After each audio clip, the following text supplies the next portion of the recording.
Welcome, Laura. Thank you for joining me for this YouTube series on self-publishing. I do have your official bio below for people to read, but would you mind telling us a bit about yourself in your own words? Sure. My name is Laura DeGroot. I'm also known as the Caffeinated Woman. And that was a title given to me probably 20 years ago, maybe more, after I spoke to an audience. We had a mutual friend. She called me that. Eventually, I had a website that then I sort of gave myself that moniker, and it really fits. I'm a coffee lover, of course, but I just believe why live a decaffeinated life, right? Nobody really needs a decaffeinated mother or employee or, really anything. So I've been a speaker for probably 25 plus years. I'll just leave it at that because, I'm only about 30. So Started and, young. yeah, I know I'm really young. I'm really young. No, I'm in the well into the second half of my life, and it's okay. And I had a lot of years where people would ask if I had a book that they could read. And I never saw myself as an author, and I never wanted to write. I would go to writer speaker events and I wouldn't pay attention to the writing part at all. Because writing for speaking, if you're going to be able to present it and use your hands and body language and so on, is very different than writing for the sake of a reader, where you can't emphasize everything with capital letters, for example, or 17 exclamation points because you really want them to hear you. So it came to be that I moved from a place I'd lived a long time to a place where I knew nobody. And that's where my writing began. And out of that, many years, came a book called Live Wide Awake. And I did take the path of self-publishing with that book. So I'm excited to talk about that because I know that my story is not really all that terribly unique. To have had somebody plant the seed of maybe writing something about something to you, because I've met so many people since that say, I've always wanted to write a book, or people tell me to write a book, and how did you do it? And so we get in conversations about the self-publishing route. So I'm excited to be able to just share my own experience with you and with whoever else is listening today. Amazing. Amazing. Yeah. So what year did you publish your book?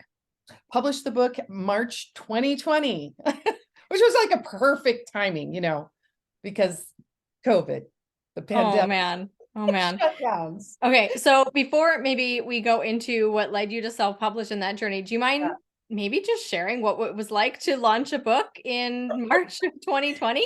Yeah, well, I have lived all over the United States, literally from California to Florida and a lot of states in between. I currently reside in Michigan, and I had planned an in-person launch party for this date, March 15. But I also thankfully had planned online version of it too. I had giveaways for online. They were able to ask questions. They saw the whole thing. I had somebody monitor the Facebook Live. And as that day got closer and closer, kind of in the last 24 hours, people started to get kind of skittish. And so I literally was in Target trying to buy things for the event, not knowing if I should put them back on the shelf or in my cart. But they did let me go ahead with it, and I did, and it was not only really successful, and in attendance, I probably had 100 people in attendance combined, but we did spread out the chairs, and had hand sanitizer. That's what I remember. And I think what was great about that was at least I had that, because what came next was really shutting down all the things I would do next. But at least I had that. And that was a highlight. And really all that leads up to that, all of the publishing, the finishing, the, formatting, and finding people to help you with your launch, whether it's at a party or, their own email list, like all of that happens up into that moment. So I'm really grateful I have that experience. And I had some pretty cool people that showed up and helped me and, made that possible. None of this is done in a vacuum or in a silo, right? All of it. So yeah, that was interesting. And I will tell you this, within 24 hours, because I belong to a group called Hope Writers, which is an online writing community, there were all kinds of people who were going to launch their book that week. and all their launches got canceled. And so because I had done this other piece, I got online and just said, I did that part. It was fresh enough in my mind, not because I'm great at the computer part, but because I'd just done it. I was able to connect with people and help them do an online launch last minute.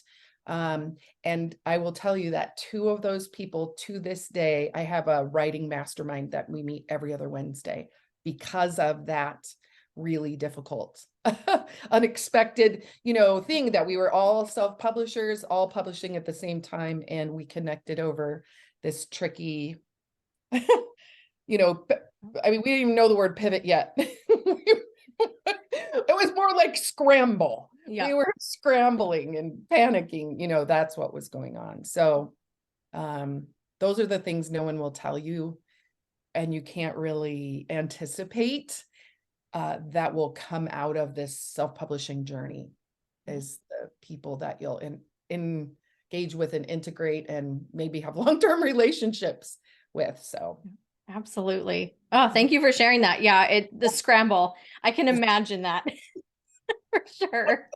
Oh, just crazy. it was crazy. Yeah. Awesome.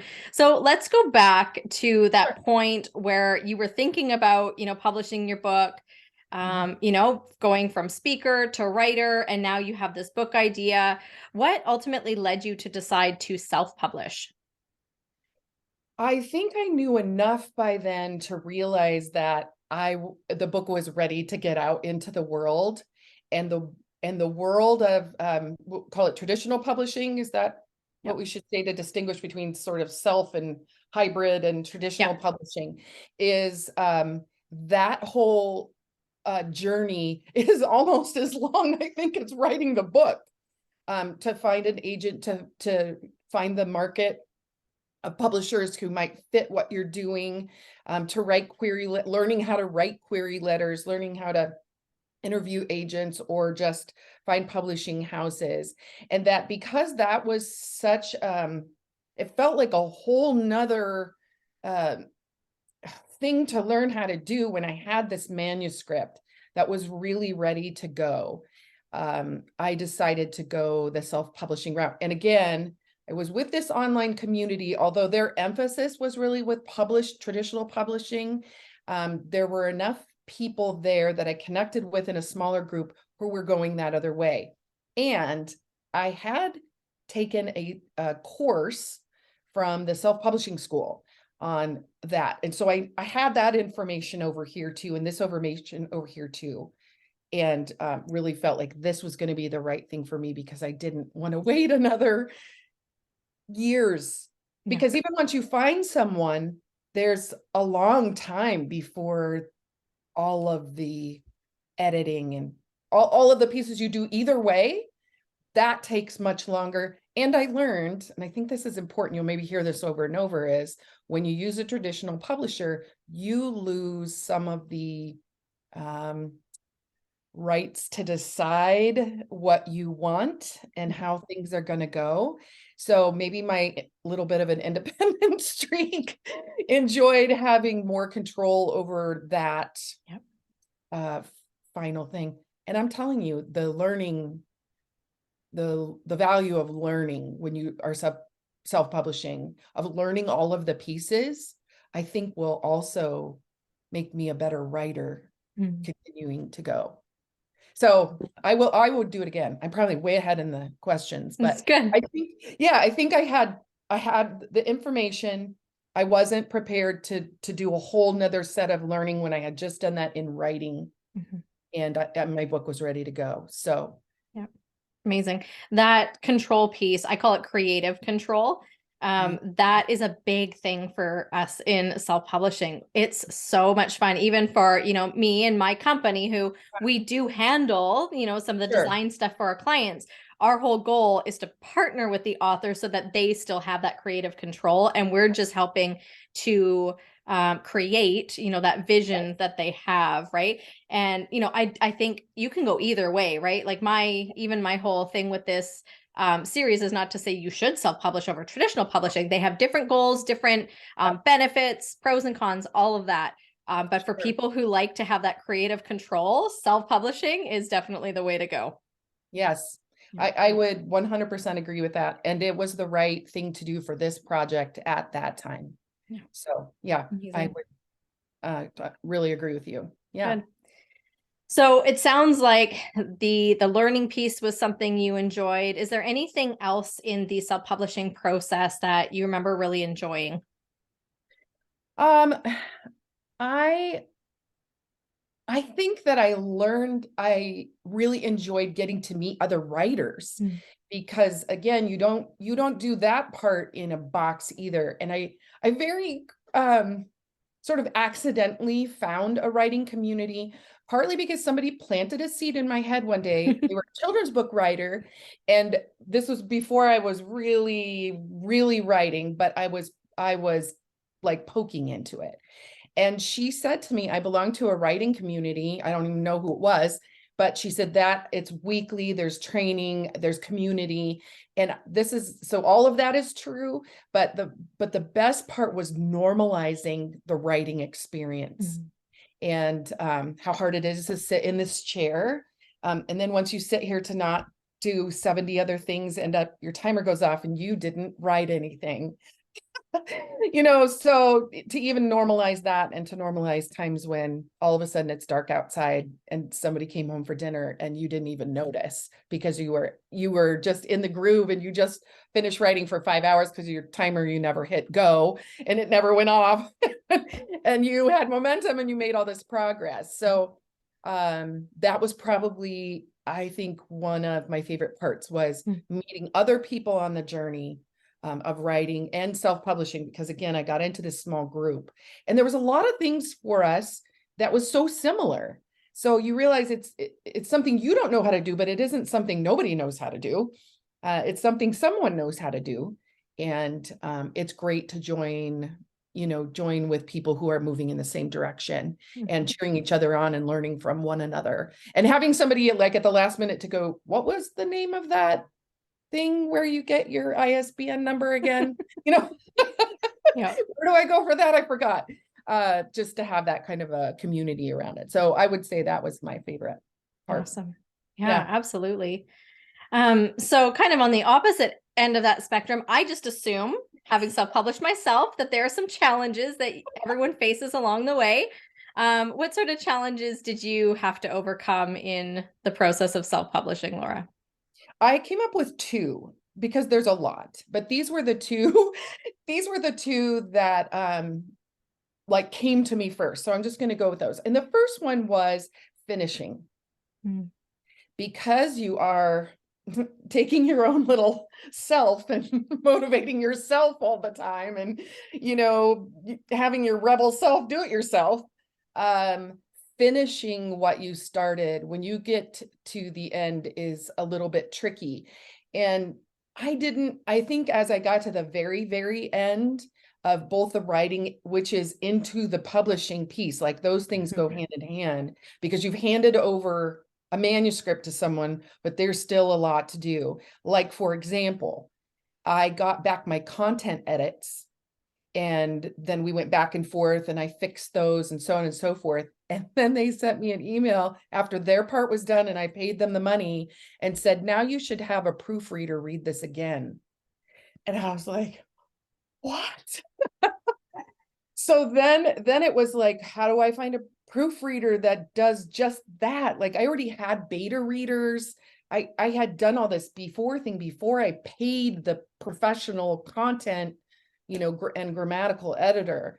So finishing when there were things I didn't see coming because I didn't know what I didn't know. Yeah.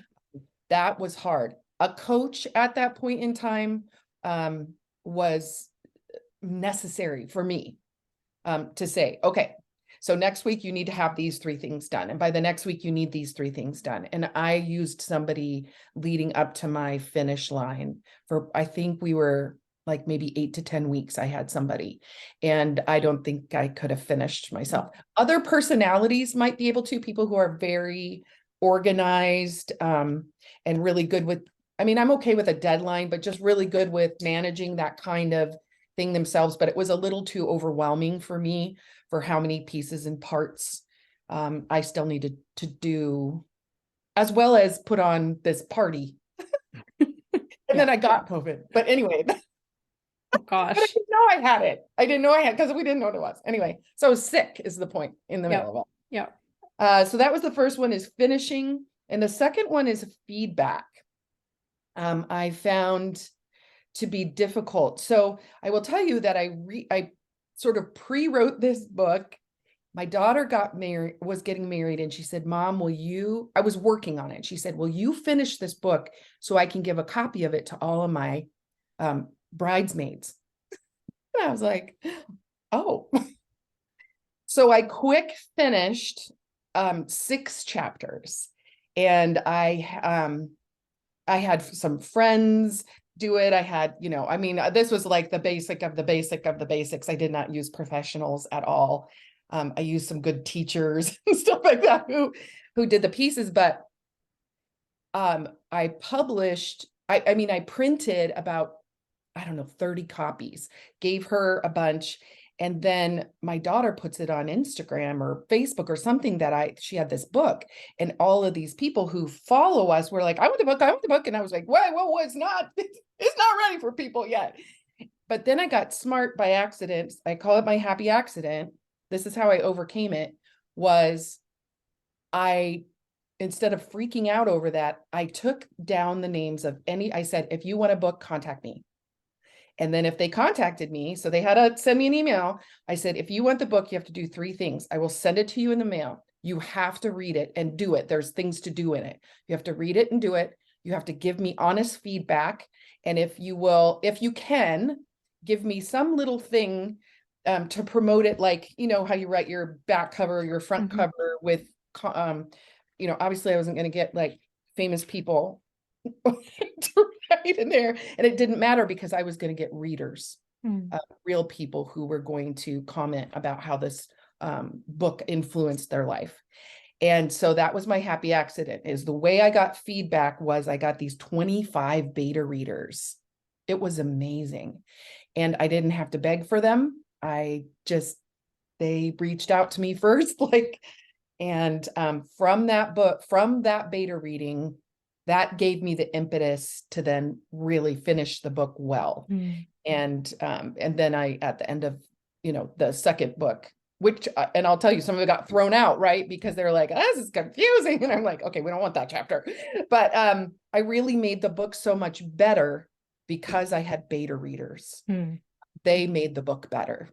And that was a happy accident. So that's how I faced that challenge of feedback. Yeah. Amazing. I think that's important for people to hear too, is, one of the benefits of traditional publishing is you have, that slow journey of feedback and lots of people reading it. And it takes that time to build and grow. Self-publishing can be really quick, which is a benefit for sure.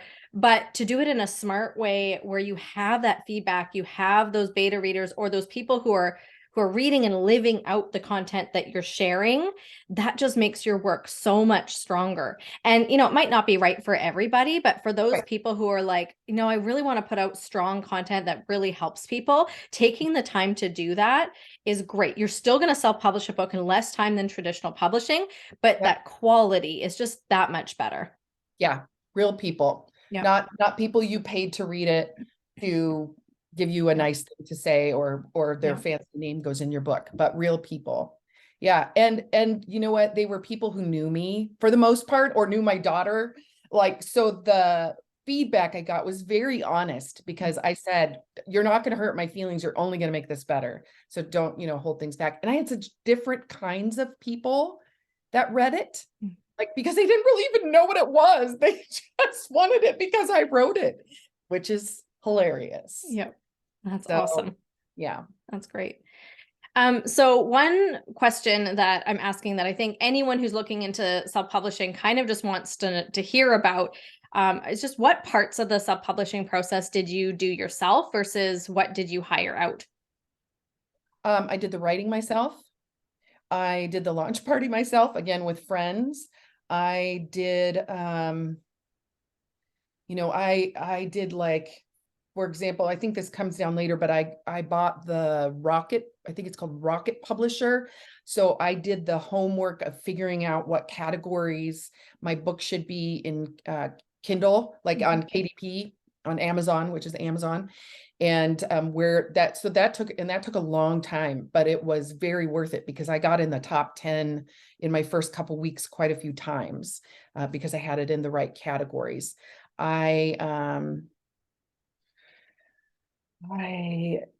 Yeah, I think what I hired out was more. What else? I got my own beta readers. Probably forgetting something. Can I say what I hired out? Yeah. Okay, follow-up is I did hire content grammar editing. That was probably one of my biggest expenses. I did hire out a person who formatted both for KDP and Ingram Spark, and Ingram Spark is who will publish books for bookstores versus that's where they buy them so they can make a profit. And so it's two different kinds of formatting, and the gal that did that for me was in Thailand. It was crazy. She was wonderful. I hired out a book cover designer. That was an experience. The first book cover that I got back, his example, I burst into tears because I hated it so much. I was like, this is horrible. This book. Let me just say it got better and I really like my cover. Good. But that was an experience. I did do the Rocket Publisher, but so I bought that. I guess that's not really hiring it out. I bought the tool, but I did the work myself. Right. But it's a really good tool. And then I did hire a coach through self-publishing school that helped me because it was one thing to sort of get this sheet of all the things I needed to do, but I needed a little more hand holding the first time because again, I was pretty overwhelmed at that point, and I needed a hand. I needed help. Yeah. You needed a helper. So those are the things that I hired out. Awesome. So is there anything you would change about your self-publishing journey? Yeah, I wrote, it was a little messy and bumpy when I was answering this question. But I am somebody who learns more by figuring it out along the way and doing it myself versus just taking it in through a course or a class. Like that's good too, but I needed to learn that way myself. So I think what I would do is to bring in people that work beside me in help me in the earlier stages. Think I would maybe even consider hiring a development editor, although I'm looking at I'm working on a novel. I'm actually halfway through the right amount of words anyway. And so I think a development editor in that kind of a context is probably more important than it would be, say, for a devotional book or something. I think that I might go hybrid or like hire, what you guys do to, here's the thing. You're going to be good at some of the things and not all of the things, no matter what you do in your life. And, even as a writer, I'd say I'm a great speaker and I'm a good writer. I think my writing is good. I think it can get better. And I think at this stage, if I do good writing and bring really great people along with me, great at editing, great at, content, great at artistic stuff, great at setting out timelines, great at cheering me on. Like, even though I'm a cheerleader, I really needed one, but to pay the money to hire the people that are good at the things I'm not. And together I get to put out something that I'm really, it's a lot of work. It's nobody writes a book in a hot minute. So it's worth for me, I believe at this point, it would be worth the investment of having some professional help prior to, even if I do sort of self-publish or hybrid publish, I guess that's what I would do different. And maybe, different kinds of help. Yeah. Maybe more of a writing instructor and less of a publishing instructor this time. You know what I mean? Might even have somebody help me in that. Yeah. Awesome.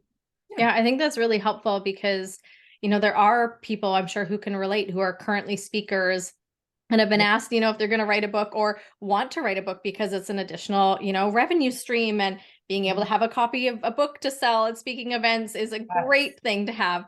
Yes. And, they might be thinking that same thing. So I think it's, really helpful just to know, like, you can hire the support, and whether that's in the publishing or the writing, whatever you need, you look for those people you can bring to help you where, those aren't your, strengths. Yeah. I think that's one of the maybe the giant ahas as a being someone who's the writer and did self-publishing is I don't have to be good at all the things. Mm-hmm. There are people that are good at all the things, and you just have to find them.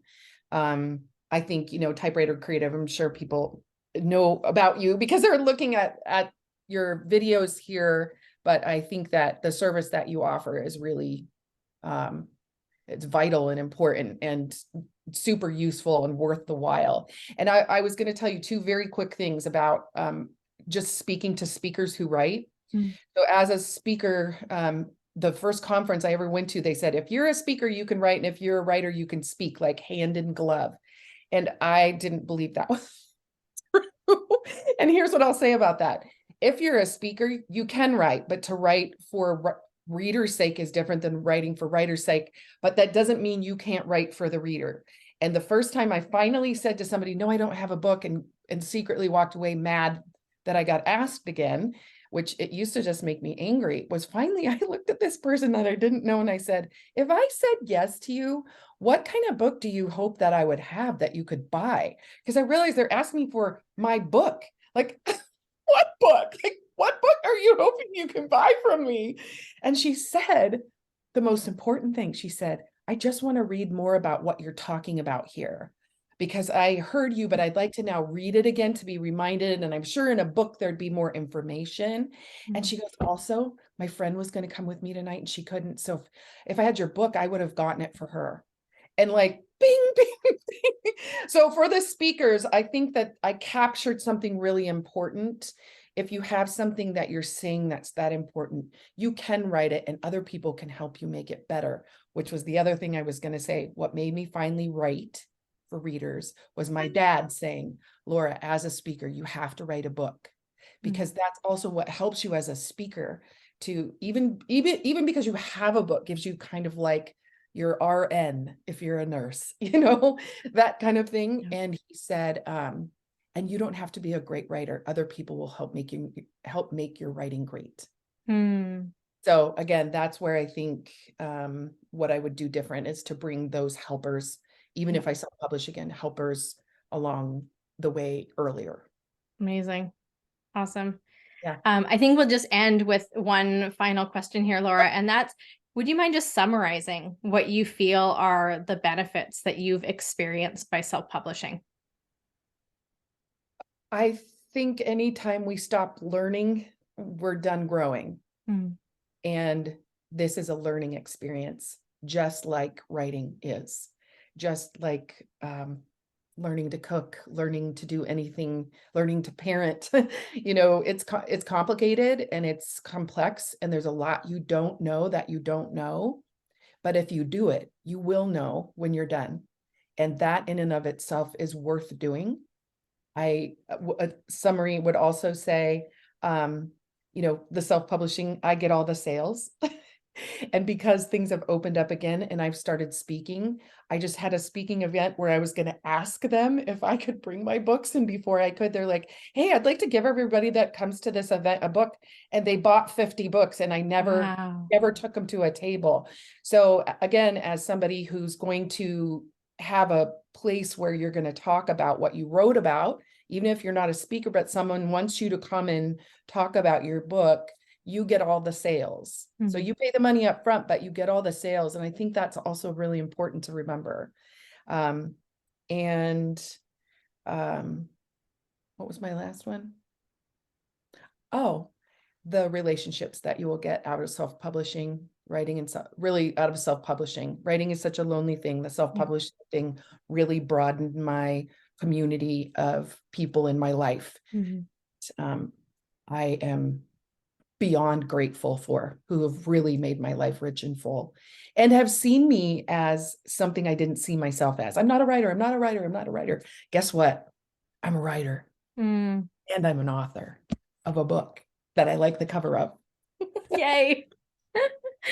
Oh, that's awesome, Laura. Well, thank you. I think, I just, yeah, thank you for looking back, from pre-March 2020 of, leading up and then Yes. that craziness of launching and the journey that you've had.